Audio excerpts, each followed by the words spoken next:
All right, so you have belted, right? So it's gonna go ahead and put it in drive. Okay.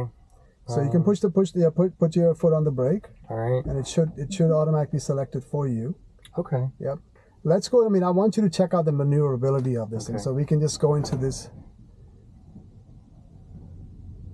I'm nervous for you. Be nervous for him, not me. I'm not nervous. I'm fine.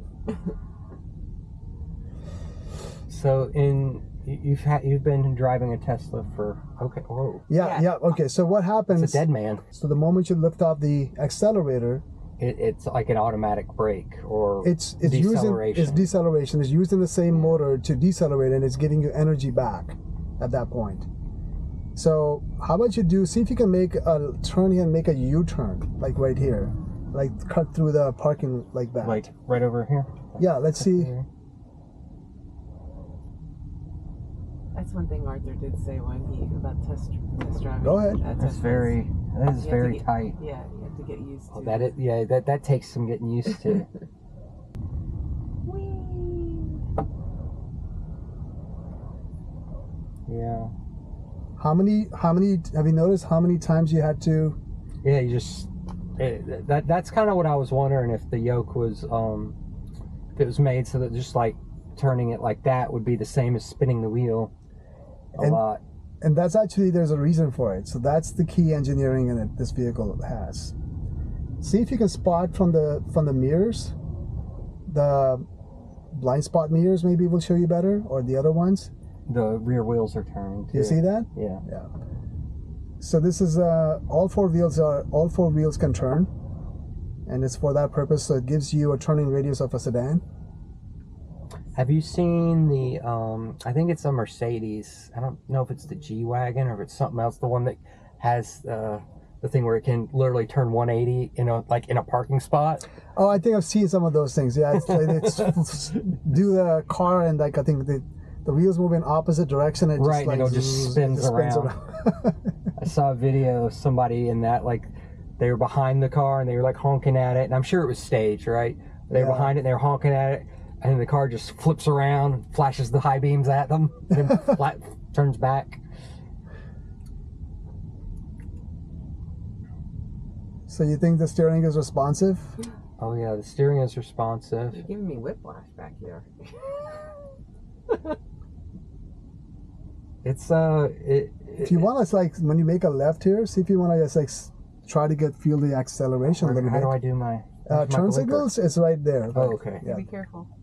Oh, this is a Tesla. You can high five. There's a clear road, a little bit. Yeah.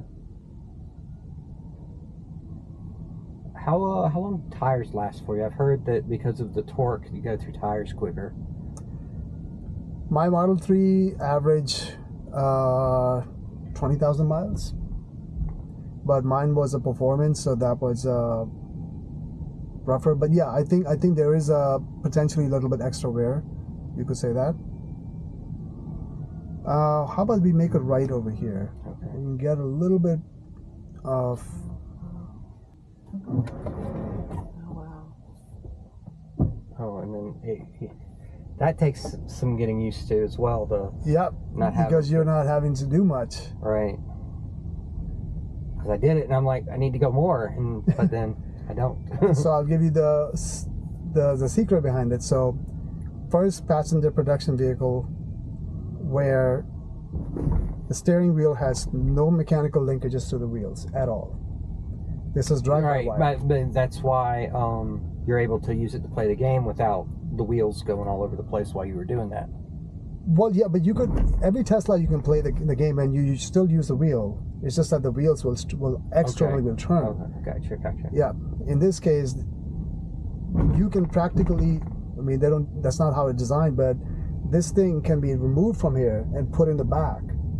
And because this, like I said, it's software driven. There's no mechanical linkages between the steering and your wheels. Oh my goodness, it's so wow. I mean, you're not getting car sick back there, are you? No, I'm not. But I'm. So I'm like, how far we've come along, and I mean, it's it's going to be fun, and I see what happens in the next 10, 15 years, you know? Okay, now push the button and just let it do its thing. Let's just yeah.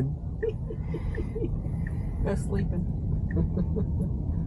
If I have the confidence to let you do that to my truck, you know, right? That should mean something.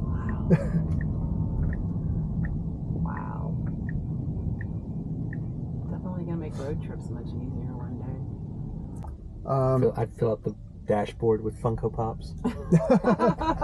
It's such a big dashboard, yeah.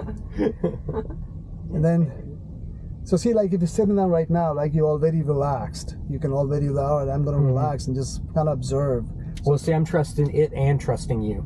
So I'm good. I'm glad that you were able to trust me, and it allowed me to do that.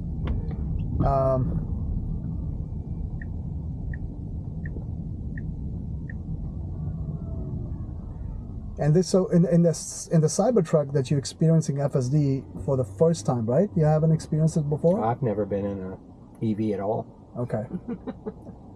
All right, then I'm gonna definitely look for your verdict, both of y'all's at the end. I did notice what it just did right then was a little bit awkward. Okay. But that could have been the road because it turned and it went all the way, and then it almost cut that guy off behind us. Well observed. And so those are some of the, you could say, like occasional quirks, and they're more prevalent in the Cybertruck FSD right now. But it signaled, and I assume if it would have taken evasive action, probably if he would have been coming up a little too hot. Huh? Yes, yeah, and I have seen, like I push the limit. I push the system to its limit a lot. You do. Huh. And as you can see in some of my videos, and it's I have not, something called a safety critical disengagement is what we call it. I can probably count that on maybe two hands in this spread over like thousands and thousands of miles in FSD, where I was like, okay, I think I'm gonna take over right now because I don't think it's caught this, and this could be an issue. But it's so few and far in between. And those situations were probably when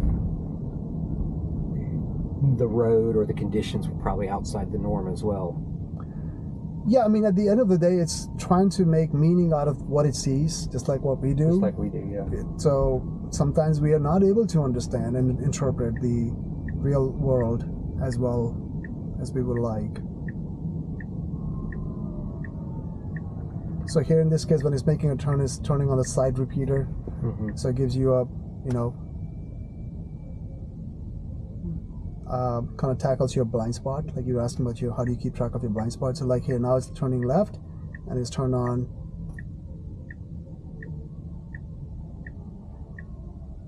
Yeah, so what this is right now is that, so it came to the destination, but so it stopped. It just knows that I'm in the general vicinity of the place. So now FSD is gotten to your destination.